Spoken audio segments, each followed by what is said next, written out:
en atención a la agenda que se les ha hecho llegar, tenemos básicamente dos puntos para hoy. Vamos a tratar lo relativo a la antijuricidad y a la culpabilidad como dos elementos positivos del delito más, cada uno con sus respectivos elementos negativos. La antijuricidad, que tiene las causas de justificación como elementos negativos, y luego tratamos la culpabilidad como elemento positivo y las causas de inculpabilidad como elemento negativo. Si ustedes se dan cuenta, hemos ido tratando de explicar la construcción técnica de la infracción penal o la construcción técnica del delito de acuerdo a la doctrina técnica jurídica alemana, que después de las contradicciones que se dieron entre los postulados de la escuela clásica y la escuela positiva, advirtieron que desde el punto de vista técnico-jurídico, el delito era una acción o conducta humana típicamente antijurídica, culpable, imputable a un sujeto responsable y punible. Y de esa amplia definición de lo que era el delito, de lo que es el delito y lo que es la infracción penal, es que pedagógicamente se han venido analizando los diferentes elementos positivos y negativos del mismo. Nosotros hemos tratado hasta el día de hoy dos, y hoy tratamos otros dos. Ya vimos la acción o conducta humana delictiva y vimos la tipicidad. La acción o conducta humana delictiva, que tiene como elemento negativo la falta de acción, y la tipicidad, que tiene como elemento negativo la atipicidad o falta de tipo.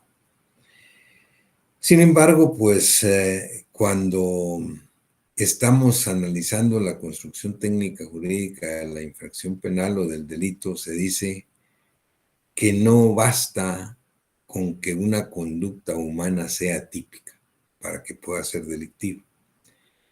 Es necesario que esta conducta humana sea típicamente antijurídica. Y ahí aparece la antijuricidad o antijuridicidad, como le llaman otros tratadistas, como tercer elemento positivo del delito. Una conducta humana típicamente antijurídica. Y es precisamente ahí donde se subraya la antijuricidad. Y es más, algunos tratadistas sostienen que la antijuricidad, más que un elemento positivo del delito, es su intrínseca naturaleza. Es decir, la antijuridicidad o antijuricidad es la esencia misma del delito, creada por los tratadistas alemanes. Sin embargo, esta posición de advertir a la antijuridicidad como esencia misma del delito se deduce pues de los tratadistas italianos como Antolesi, Grispini, Maggiori, Giuseppi, Carneluti, entre otros. Es decir, que le dieron una superlativa importancia a la juricidad, a la antijuricidad. Y entonces, ¿qué es la antijuricidad? La verdad es que cuando hablamos de antijuricidad o antijuricidad, vemos que es la relación de oposición que hay entre la conducta humana y la norma penal del Estado.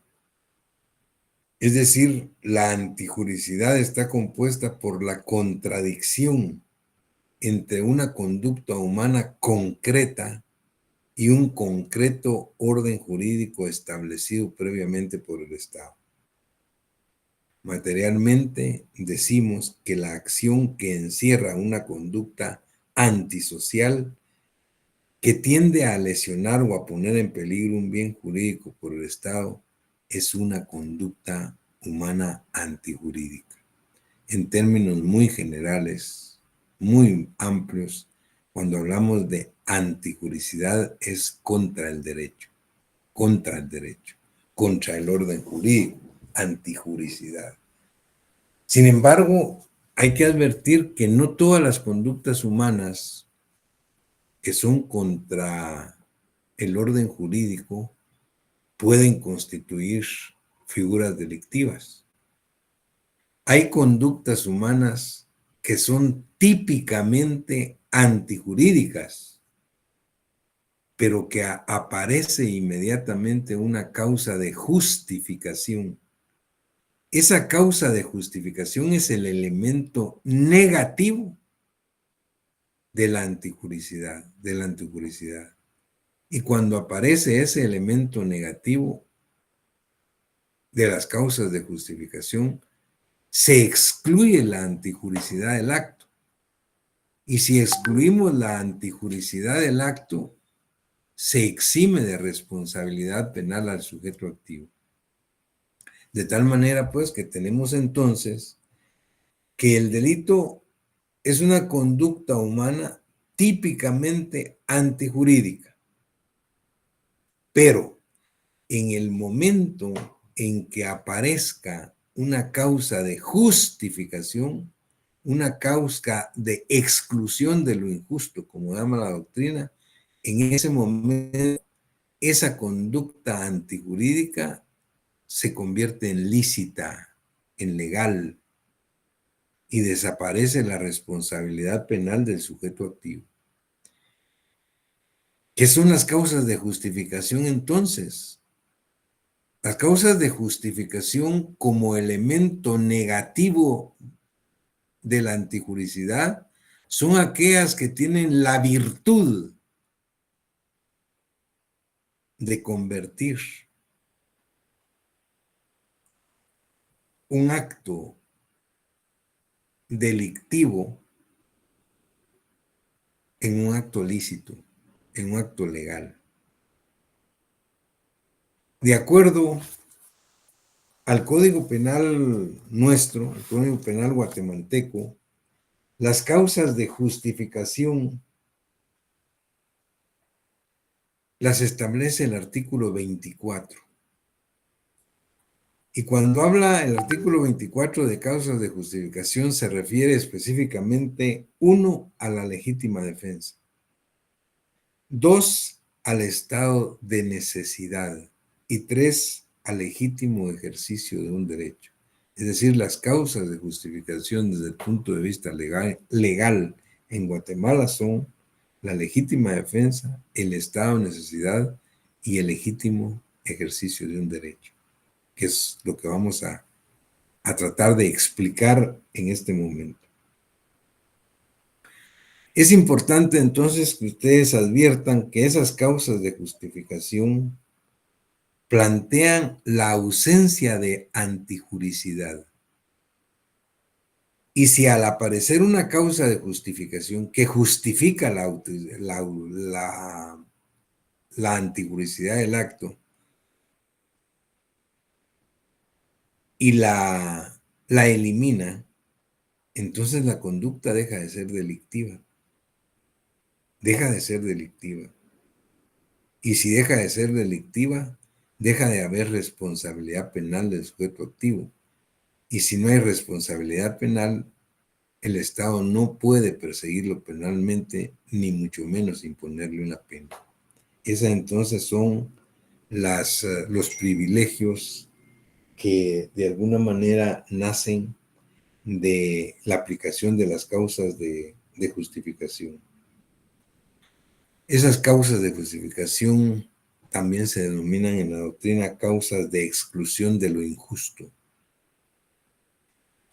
Y tal y como lo hemos dicho, para el Código Penal de Guatemala son causas de justificación: 1, la legítima defensa.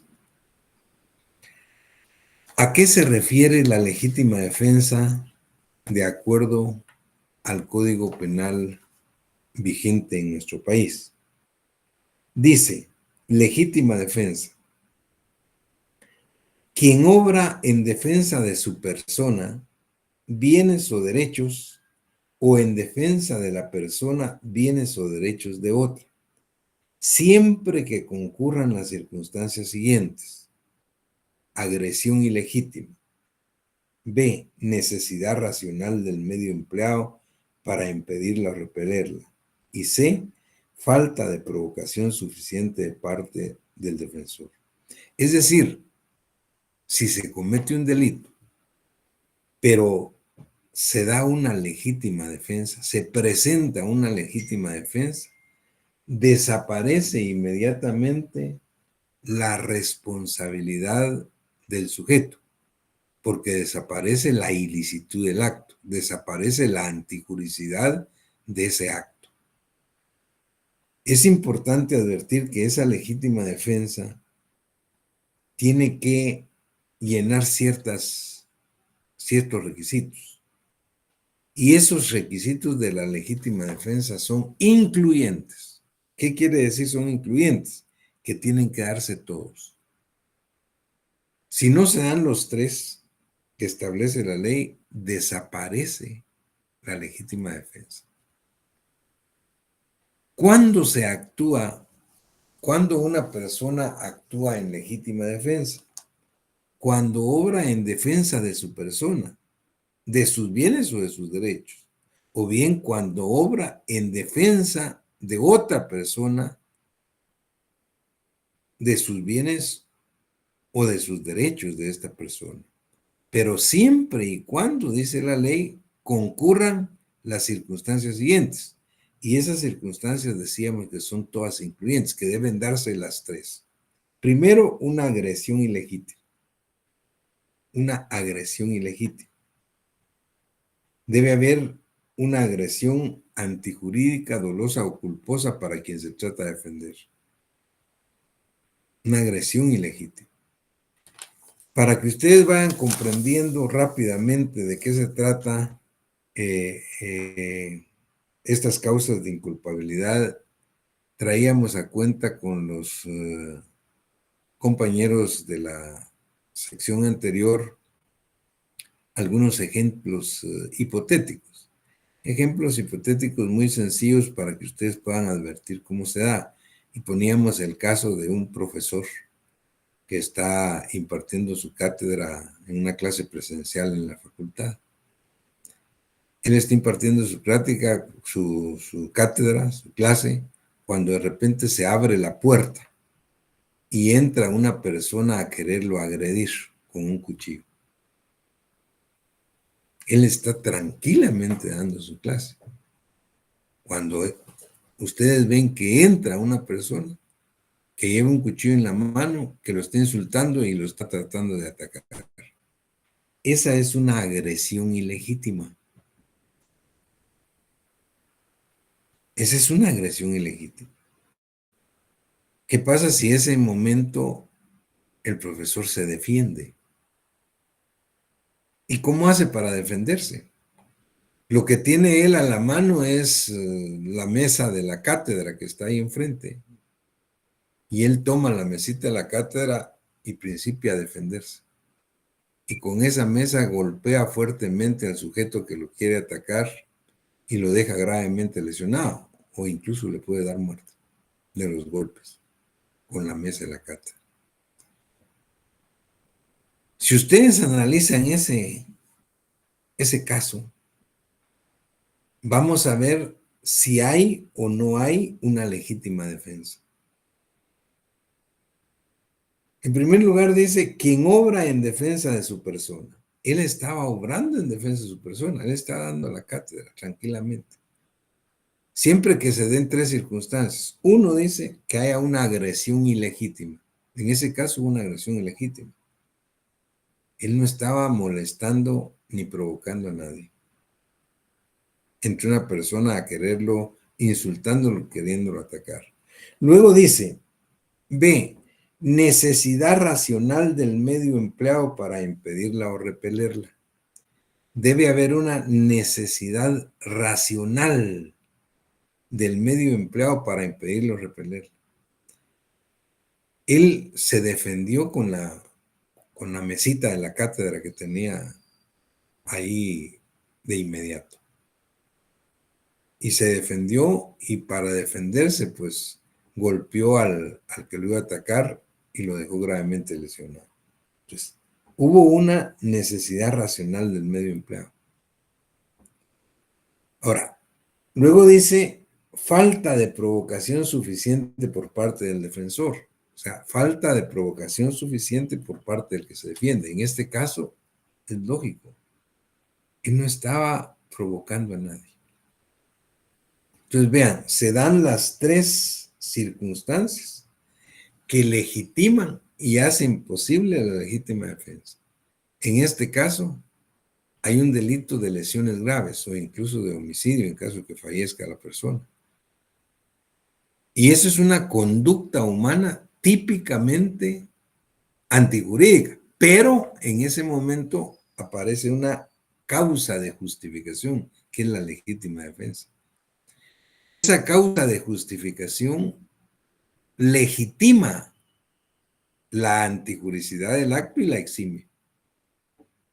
Pero tienen que darse los tres requisitos: agresión ilegítima. Importante, la necesidad racional del medio empleado. Cuando hablamos de necesidad racional del medio empleado, para impedirla o repelerla, en la doctrina se discute si eso quiere decir que el que se defiende tiene que defenderse con un arma exactamente igual a la que está siendo atacado. Y eso no es cierto. No necesariamente. Lo que debe haber es una racionalidad en el medio que él emplea para defenderse en relación al medio que están empleando para atacarlo. No necesariamente como a él lo atacaron con un cuchillo, él se tenía que defender con un cuchillo. No, él se defendió con una mesa que era la de la cátedra que estaba ahí. Pero ¿qué pasa, por ejemplo, si ante esa misma situación el profesor que está dando clases, quien entra al aula, es un sujeto que trae una prensa en la mano y lo principia a insultar y lo quiere agredir con la prensa? Él saca un revólver y le dispara y lo lesiona. Ahí no hay racionalidad del medio empleado para defenderse. Y ahí no habría legítima defensa. Ahí lo fueron a insultar y lo querían agredir con un periódico en la mano. Él sacó la pistola que llevaba y le disparó. Ahí no hay racionalidad del medio empleado. Debe haber racionalidad del medio empleado. Y esa racionalidad, de acuerdo a la doctrina, no necesariamente quiere decir que el arma para defenderse sea igual al arma con el que se le ataca. No, pero debe haber racionalidad. Luego, la tercera circunstancia es la falta de provocación suficiente. Él no estaba provocando. Entonces, en este caso que estamos planteando, se da una clara, legítima defensa. Y eso elimina la antijuricidad del acto. Y eliminada la antijuricidad del acto, queda relegada la responsabilidad penal. Y quedando relegada la responsabilidad penal, no se puede seguir un proceso penal, ni mucho menos imponerle una pena. Muy bien. Ahora vean lo que dice, lo que continúa diciendo la legítima defensa. Dice, se entenderá que concurren estas tres circunstancias respecto de aquel que rechaza al que pretenda entrar o ha entrado en morada ajena o en sus dependencias, si su actitud denota la inminencia de un peligro para la vida, bienes o derechos de los moradores. Dice, se entenderá que concurren las tres circunstancias que ya explicamos si se trata de una persona que rechaza al que pretende entrar en su casa, en su morada o en sus dependencias, si la actitud denota inminente peligro para la vida, los bienes o derechos de los moradores. Yo les ponía como ejemplo, se trata de una familia que está durmiendo correctamente en su casa. Un día,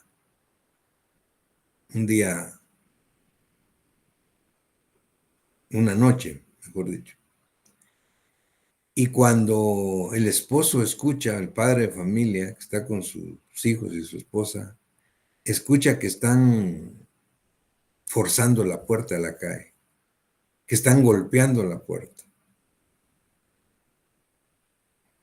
Él se despierta entonces y al escuchar esto, él lo que hace es tomar su rifle, el rifle que tiene ahí en su dormitorio.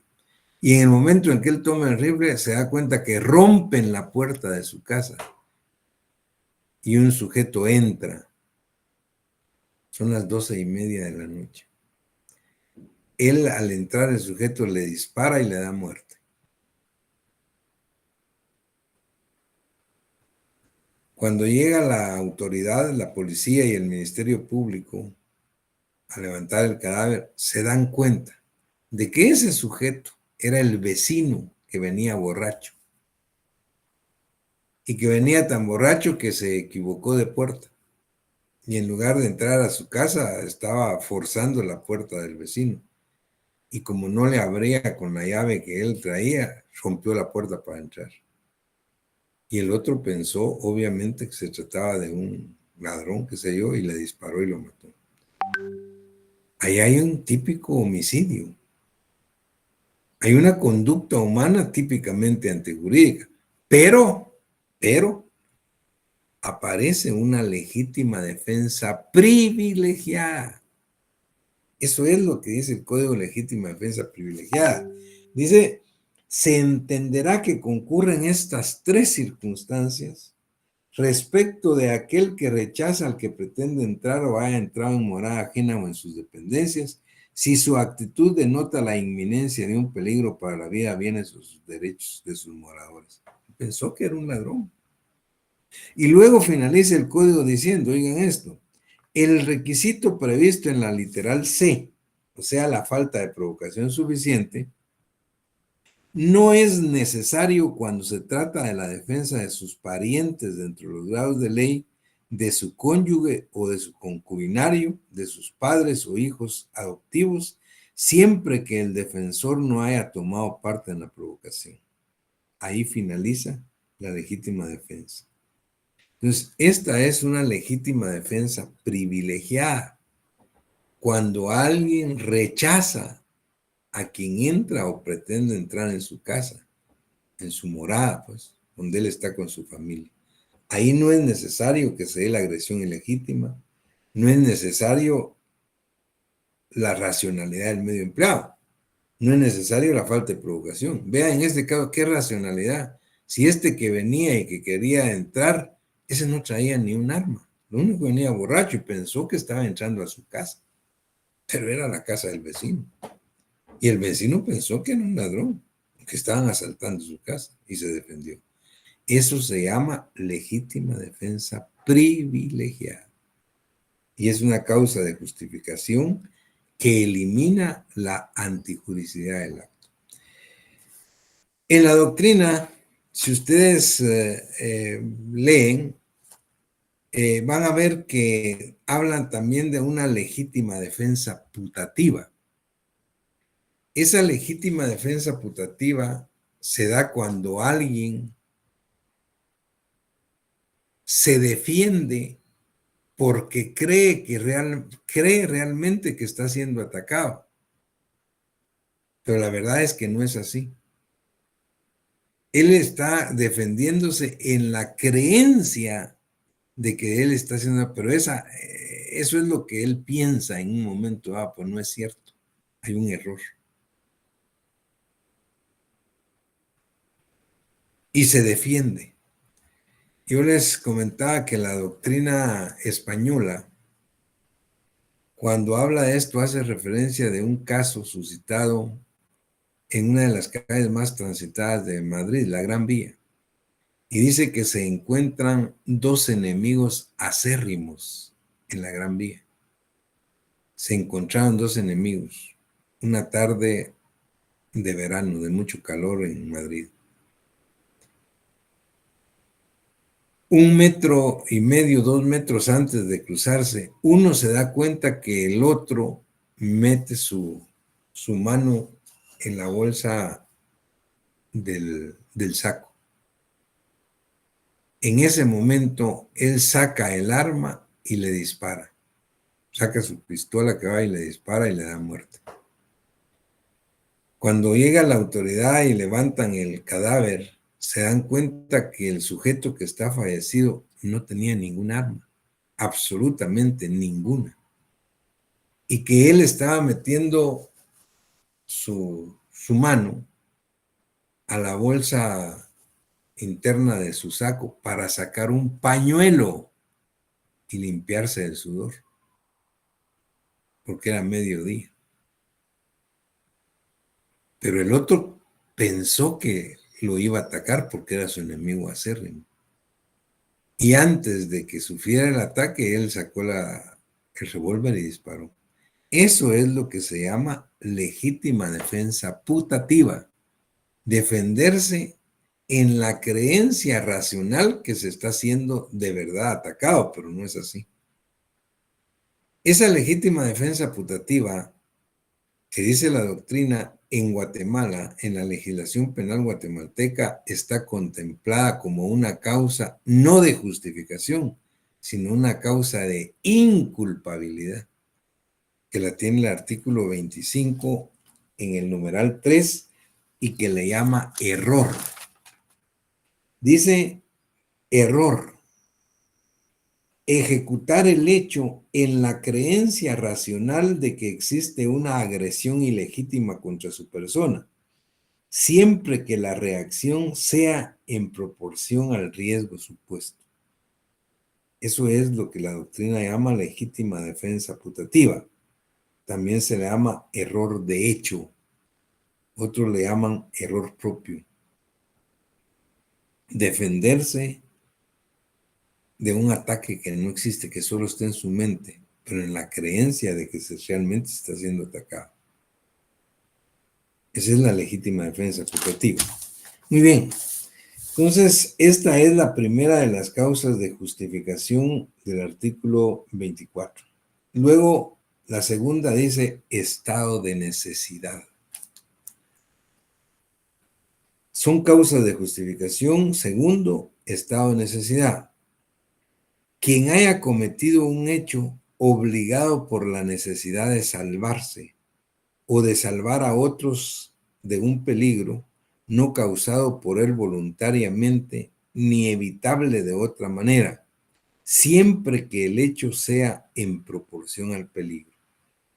Esta exención se extiende al que causare daño en el patrimonio ajeno si concurren las circunstancias siguientes: realidad del mal que se trate de evitar, que el mal sea mayor que el que se cause para evitarlo, que no haya otro medio practicable y menos perjudicial para impedirlo. Y finaliza diciendo: no puede alegar estado de necesidad quien tenía el deber legal de afrontar el peligro de sacrificarse. Este estado de necesidad es otra causa de justificación que elimina la antijuricidad del acto, porque el sujeto se encuentra en un estado de peligro para él o para otra persona y actúa de tal manera que se den los requisitos que acá está exigiendo. Les planteaba un ejemplo en un caso hipotético. La persona, el padre de familia que vive en un municipio alejado de la ciudad, uno de esos municipios lejanos de nuestro país. En este municipio o esta aldea solo hay una farmacia. Él sale de trabajar a las 12 y llega a su casa a almorzar siempre a mediodía, y cuando llega a mediodía a almorzar, 12:15 por ahí, La esposa le está muy apenada y muy agitada. ¿Por qué? Porque su hijo de 6 años, que lo han regresado de la escuela, o de 7, está padeciendo de una crisis asmática grave. Está convulsionando. Desafortunadamente, el medicamento que utilizan para ello se terminó. Ante eso, el esposo, el padre de familia, sale corriendo a la única farmacia que hay en el pueblo. Cuando llega son a 1:15 y la farmacia ya está cerrada. Pero hay un rótulo que dice que vuelven a abrir a las 3 de la tarde. Es la 1:15. Dice, Dios mío, ¿qué hago?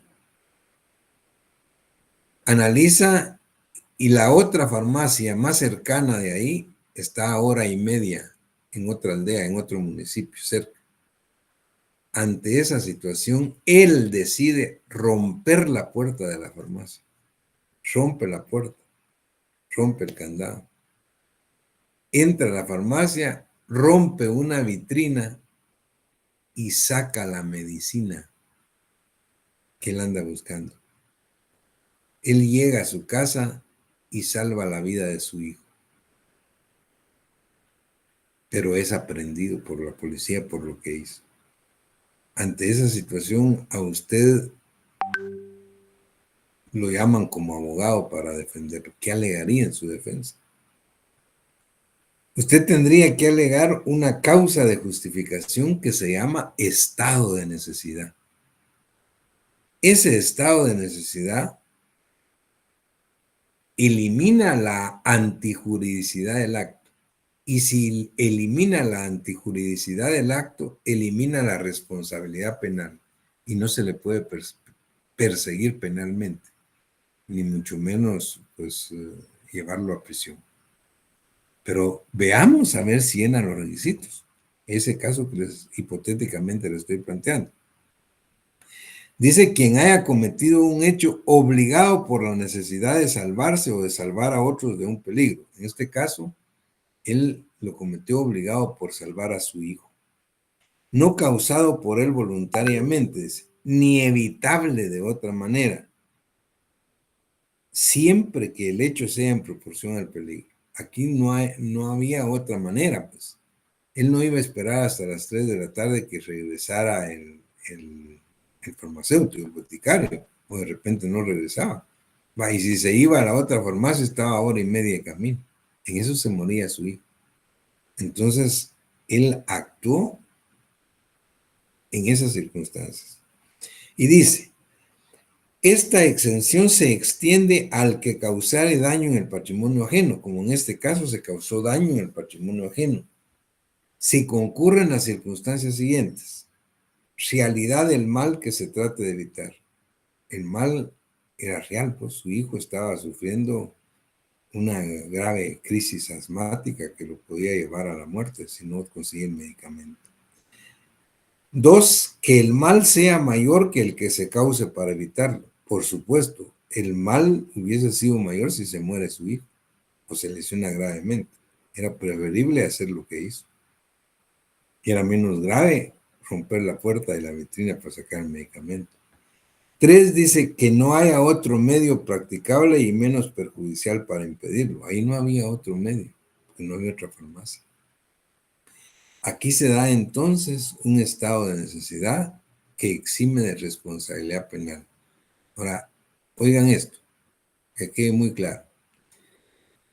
Aquí el estado de necesidad exime de responsabilidad penal al sujeto, pero no lo exime de la responsabilidad civil. ¿Qué quiere decir esto? Que este sujeto no puede ser llevado a la cárcel, ni puede ser procesado penalmente, pero sí debe pagar la medicina que se llevó. Pero aparte de eso, tiene que ir y reparar la puerta que rompió, la vitrina que rompió. Él tiene que regresar, arreglar la puerta, arreglar la vitrina y pagar el medicamento. Eso es responsabilidad civil. Lo que él está exento es de la responsabilidad penal porque esa causa de justificación que se llama estado de necesidad excluyó la antijuridicidad del acto. Importante.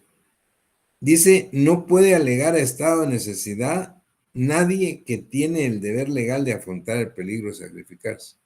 Ese estado de necesidad no lo puede alegar, por ejemplo, un bombero cuando está trabajando en un riesgo o peligro.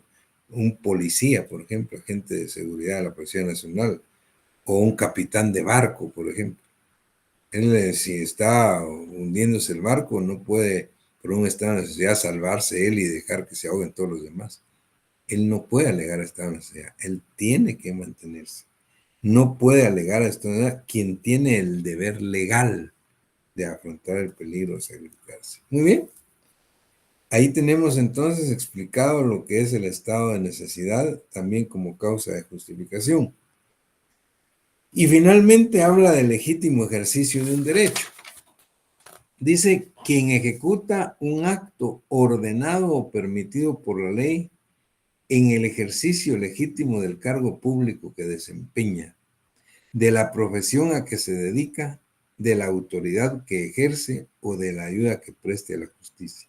Eso se llama legítimo ejercicio de un derecho como causa de justificación. Por ejemplo, el cirujano. A un cirujano que le pueda o que le quieran indilgar en un momento dado responsabilidad penal por la lesión que causó en una operación. Es un legítimo ejercicio de un derecho, pues. Ahí no pueden imputarle responsabilidad penal por lesión cuando está actuando legalmente. Cuando está actuando legalmente. Es decir, en el legítimo ejercicio de un derecho. Siempre y cuando, obviamente, no haya imprudencia, negligencia, ni impericia, ni mucho menos dolo en su actuar. Cuando él está haciendo las cosas, trabajando correctamente como debe ser, legalmente, y prestando todo la debida atención al acto. Entonces, porque esa es parte de su profesión. O el abogado que hace en una defensa, en un juicio, un alegato, y en el alegato la otra parte se siente ofendida porque ofendió su honor y lo quieran procesar por calumnia o por injuria o por difamación. Ahí no, él está actuando en legítimo ejercicio de un derecho. O un agente de policía que está actuando en legítimo ejercicio de un derecho y como tal pues va a realizar una actividad que en un momento dado pueda lesionar o poner en peligro un bien jurídico tutelado de otra persona. Muy bien, entonces son las tres causas de justificación que excluyen la antijuridicidad del acto: legítima defensa, estado de necesidad y legítimo ejercicio de un derecho. Y rápidamente entonces llegamos a lo que es el otro elemento del delito. Un delito, para irse construyendo, dice la doctrina, no basta que sea una conducta humana típicamente antijurídica. Puede haber una conducta humana típicamente antijurídica, pero para construir ese delito, para castigarlo como tal, debe ser culpable. Y aquí aparece la culpabilidad como elemento positivo del delito. Y aclaro de una vez, cuando estoy hablando y estamos hablando de culpabilidad como elemento positivo del delito, no me estoy refiriendo a la culpabilidad como parte de la acción del tipo penal. Recuérdense que la clase anterior vimos las clases de tipos penales: dolosos, culposos y preterintencionales. Y ahí hablamos de la culpabilidad o de la culpa o como un obrar del sujeto. Pero ahí estamos hablando del dolo y la culpa. Y no es lo mismo que hablar de la culpabilidad. La culpabilidad como elemento positivo del delito, ¿qué es? La culpabilidad como elemento positivo del delito es un juicio de reproche que hace el órgano jurisdiccional en nombre del Estado, que hace un juez en nombre del Estado, ante una conducta reprochable y punible. Pero para poder hacer este juicio de reproche, debe advertirse que el sujeto actuó de tal manera que efectivamente pudo darse cuenta que podía actuar de manera diferente. En otras palabras, quien actúa culpablemente comete un acto antijurídico, pudiendo actuar de otro modo. Y al contrario, quien actúa antijurídicamente realiza la figura del tipo atacando un bien jurídico tutelado. Es la persona que está actuando antijurídicamente. Realiza una conducta descrita en un tipo penal como delito. Ahora, quien actúa culpablemente comete ese acto antijurídico, pero pudiendo o debiendo actuar de manera diferente, estando consciente que puede y debe actuar de manera diferente. Es decir, la persona que tiene posibilidades de opciones de actuar de manera diferente y no lo hace. Es una persona culpable. Pero esa culpabilidad como elemento positivo del delito, hay que analizarla desde el punto de vista sociológico, no precisamente desde el punto de vista psicológico, sino sociológico. ¿Por qué? Porque la culpabilidad, dice, es el juicio de reproche que hace un órgano jurisdiccional, que hace un juez, que hace un juzgado, ante una conducta reprochable y punible, siempre y cuando se advierta que el sujeto es imputable. Entonces ahí viene la culpabilidad. La culpabilidad como elemento del delito es un juicio de reproche. Es la posibilidad de que se le procese penalmente, incluso que se le pueda imponer una pena y una medida de seguridad como un juicio de reproche. Ahora, ese es el elemento positivo, la culpabilidad. Entonces, el delito es una conducta humana típicamente antijurídica y culpable. Hasta ahí vamos bien. Ahora, ¿qué pasa si aparece una causa de inculpabilidad? Si aparece una causa de inculpabilidad, quiere decir que aparece un elemento negativo de la culpabilidad. Y los elementos negativos de la culpabilidad son las causas de inculpabilidad. Y estos elementos negativos de la culpabilidad lo que hacen es desaparecer la responsabilidad penal. Y de acuerdo al artículo 25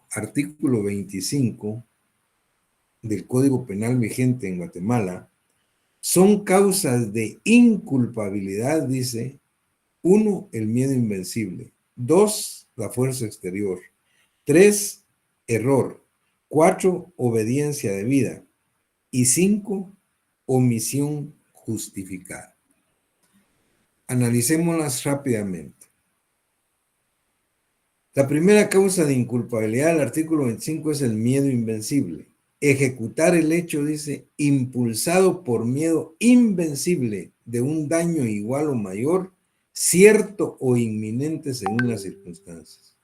Cuando se habla de miedo invencible, estamos hablando de una vis compulsiva, de una violencia psicológica que sufre el sujeto activo y que no le da chance de actuar de manera diferente. Por ejemplo, ¿qué pasa si se trata de un cine donde se está exhibiendo por primera vez una película y está totalmente lleno el cine? Cuando se da la voz de alerta que se está incendiando, la gente empieza a gritar, a salir corriendo, y un sujeto que estaba hasta atrás, pues ante esa situación, pues sale corriendo y en su salida golpea fuertemente y le causa lesiones graves, fracturas a 2 niños. Y al final, pues apagan el incendio, no va más. La gente asustada, pero hay 2 niños que están gravemente lesionados y dicen, este señor fue el que me fracturó. ¿Qué se alegaría en defensa de ese sujeto? Un miedo invencible, como una causa de inculpabilidad. Es decir, a él se le podría procesar penalmente por el delito de lesiones graves, porque hay una conducta humana típicamente antijurídica, pero no es culpable. ¿Por qué no es culpable? Porque aparece una causa de inculpabilidad que se llama miedo invencible. El miedo invencible dice, es esa situación psicológica que él vivió en un momento dado y dice ejecutar el hecho impulsado por miedo invencible de un daño igual o mayor, cierto o inminente según las circunstancias. Él quería salvarse. Muy bien. Luego, en el 2 habla de fuerza exterior. Ejecutar el hecho violentado por fuerza material exterior irresistible directamente empleado sobre él. Recuerden aquel caso que pusimos del sujeto que quería comprar un par de zapatos. Estaba viendo la vitrina en una zapatería cuando fue empujado fuertemente, rompió la vitrina y cayó sobre los zapatos. Y querían que él, pues obviamente, pagara todos los daños, el delito de daños. Ahí él lo que alegaba era una fuerza exterior, porque su acción no estaba precedida por la voluntad. Y eso lo explicamos cuando hablamos de la acción o conducta humana. Y les dije que el Código Penal de Guatemala lo tenía como una causa de inculpabilidad que se llama fuerza exterior. Dice, son causas de inculpabilidad, 2, la fuerza exterior. Y dice, ejecutar el hecho violentado por fuerza material exterior, irresistible, directamente empleada sobre él. Eso exime de responsabilidad penal. Luego el 3 dice el error. Y el error es la legítima defensa putativa que estábamos tratando. El error dice, ejecutar el hecho en la creencia racional de que existe una agresión ilegítima contra su persona, siempre que la reacción sea en proporción al riesgo supuesto. El caso que les comentaba de la doctrina española de la Gran Vía. Es decir, ahí lo que se da un error. El sujeto que se defiende en la creencia racional de que él está siendo atacado, pero eso solo estaba en su mente. Eso es lo que se llama en la doctrina error de hecho o error propio. Y eso es una eximente responsabilidad penal. No hay responsabilidad penal. La legítima defensa putativa. Ahora, que quede muy claro, eso no es igual que el error en el acto, el aberractio ictus, o el error en el golpe, como dicen los alemanes. Tampoco es igual al error in personae. El error in personae, error en la persona o el error en el golpe, sí hay responsabilidad penal, sí hay. ¿Cuándo hay error en el acto o en el golpe? Cuando Juan le dispara a Pedro porque le quiere dar muerte a Pedro.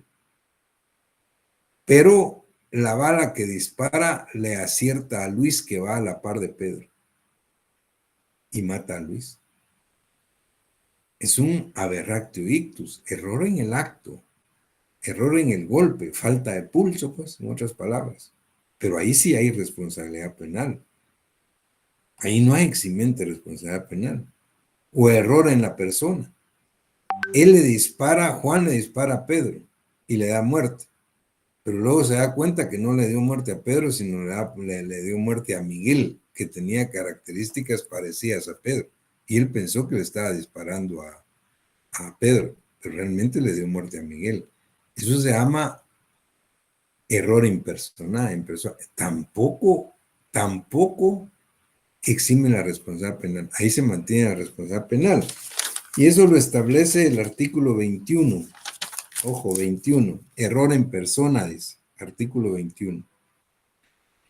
Quien comete un delito será sancionado, perdón, quien comete un delito será responsable de él, dice, aunque su acción recaiga en persona distinta a aquella a quien se proponía ofender o el mal causado sea distinto del que se proponía ejecutar. Ese es el error en persona. Sí hay responsabilidad penal. Eso no justifica absolutamente nada. Artículo 21. Lo que sí elimina la responsabilidad penal es lo que se denomina caso fortuito, del artículo 22.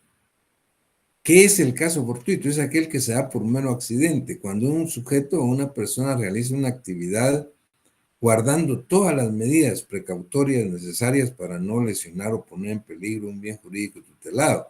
Sin embargo, por puro accidente, por caso fortuito, se produce. Ahí no hay responsabilidad penal. Es el caso del artículo 22, caso fortuito. No incurre en responsabilidad penal, dice, quien con ocasión de acciones u omisiones lícitas, poniendo en ellas la debida diligencia, produzca un resultado dañoso por mero accidente. No hay responsabilidad penal. Quien con ocasión de acciones u omisiones legales, poniendo en ellas la debida diligencia, produzca un resultado dañoso por mero accidente. Muy bien. Entonces, como causas de inculpabilidad hemos visto el medio invencible, la fuerza exterior, el error, y luego tenemos en numeral 4 la obediencia debida. Dice ejecutar el hecho en virtud de obediencia debida, sin perjuicio de la responsabilidad correspondiente a quien lo haya ordenado. La obediencia se considera debida cuando reúna las siguientes condiciones. A, que haya subordinación jerárquica entre quien ordena y quien ejecuta el acto. B, que la orden se dicte dentro del ámbito de las atribuciones de quien la emite y esté revestida de las formalidades legales. C, que la ilegalidad del mandato no sea manifiesta. Si se dan esas tres situaciones, decimos que se está actuando en obediencia debida, y la obediencia debida sí es una causa de inculpabilidad que elimina la antijusticia del acto. Por ejemplo, ¿qué pasa si Juan tiene como su piloto, como empleado, pues es su piloto a Pedro? Y Juan le ordena a Pedro que ese carro que está frente a su oficina lo vaya a traer y se lo lleve a su casa. Pedro va, agarra y se lleva el carro para la casa de Juan. Y yendo a la casa de Juan lo detiene la policía y la policía le advierte que ese caso es robado y lo detienen a él. ¿Qué alegaría usted en su defensa? Ahí tendría que alegar una obediencia debida. Pedro alega una obediencia debida. Es decir, mire, a mí mi patrón o mi jefe fue el que me dijo, pues, yo soy piloto. Y él fue el que me dijo, miremos si llenan los requisitos. Ejecutar el hecho en virtud de obediencia debida es sin perjuicio de la responsabilidad que corresponde a quien la ha ordenado. Es decir, aquí la responsabilidad penal la tiene quien ordenó, no quien obedeció. La obediencia se considera debida cuando reúna las siguientes condiciones. A, dice, que haya subordinación jerárquica entre quien ordena y quien ejecuta el acto. Aquí había subordinación jerárquica, porque el otro era su jefe. Él era su empleado y su piloto. B, dice, que la orden se dicte dentro del ámbito de las atribuciones de quien las emite y esté revestida de las formalidades legales. Luego, él trabajaba con él y le dijo, mira, hazme un favor, llévate este carro a mi casa. Y él era su piloto. Entonces, la orden está dentro de su ámbito de atribuciones. Y se dice que la ilegalidad del mandato no sea manifiesta. La ilegalidad no era manifiesta. El otro era piloto, trabajaba para él y le dijo que se llevara el carro. O sea, no había una ilegalidad manifiesta. A menos que éste le hubiera dicho, mira, señor, robate ese carro y tú lo vas a mi casa. Ah, no, ahí ya cambia todo. Porque aun y cuando fuera su jefe, él no puede dar una orden ilegal. Decirle, anda, robate ese carro y te lo llevas. Entonces, En el caso hipotético que planteamos, se da una obediencia debida como una causa de inculpabilidad que elimina la antijuricidad del acto y exime de responsabilidad penal al sujeto activo. Y finalmente dice la omisión justificada. Quien incurre en alguna omisión hallándose impedido de actuar por causa legítima o insuperable. El otro día estábamos hablando de la acción activa y pasiva. Y como acción pasiva estaba el omitir voluntariamente actuar de una manera. Y eso es totalmente ilegal, la omisión de auxilio. Recuerdan que pusimos el caso del sujeto que estando en una piscina y viendo que un niño de 4 años se estaba ahogando en una piscina de niños, no fue a rescatarlo, a traerlo, sino que se dedicó a buscar a los papás para avisarles. En eso falleció el niño. Hay una responsabilidad penal por omisión de auxilio. ¿Por qué? Porque obviamente él tenía la obligación de actuar. Pero ¿qué pasa si no era, si hubiera sido no un niño y no una piscina de niños, sino que un sujeto que se estaba ahogando en la reventazón del mar? Se estaba ahogando y pedía auxilio. Y el sujeto estaba en la playa y viene y él no se mete porque no sabe nadar. Él no sabe nadar.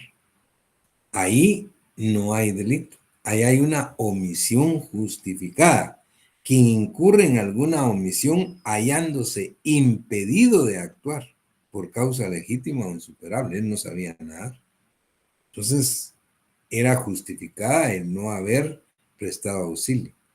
O el sujeto que ve que se está ahogando un niño, pero él es un sujeto pues parapléjico y está en una silla de ruedas y no puede moverse, no puede bajarse. Hay una omisión justificada, tampoco entonces se puede imputar responsabilidad penal. Muy bien, como ustedes se dan cuenta, en las causas de inculpabilidad son el elemento negativo de la culpabilidad como elemento positivo del delito. Entonces hemos tratado el día de dos elementos sumamente importantes. La antijuricidad o antijuridicidad como elemento positivo, que tiene como elemento negativo las causas de justificación, legítima defensa, estado de necesidad, legítimo ejercicio de un derecho. Y hemos tratado la culpabilidad como elemento positivo, que es un juicio de reproche que hace el órgano jurisdiccional frente a una conducta reprochable y punible, con sus elementos negativos, que son las causas de inculpabilidad, que de acuerdo al artículo 25 son el miedo invencible, la fuerza exterior, el error, la obediencia debida y la omisión justificada. Ya con esto hemos tratado ya, vamos a ver, acción, tipicidad, antijuridicidad, 4 elementos muy importantes para la construcción técnica jurídica del delito, con sus respectivos negativos.